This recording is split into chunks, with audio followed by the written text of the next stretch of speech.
Yun po yung aking first batch ng mga chicken. Malalaki na po sila. Ayan po. Thank you. Isa lang. Ano sabihin mo? Hello guys. Sa akin po, malalanab na po pag-hawak ko.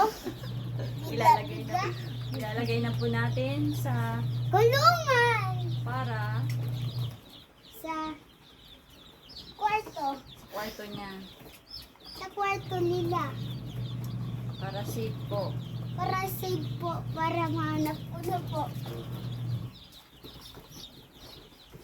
Para lumaki po sila kaagad.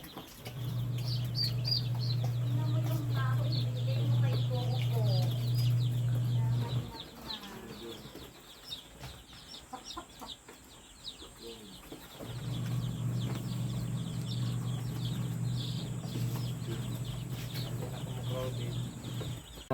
Aking alagang manok.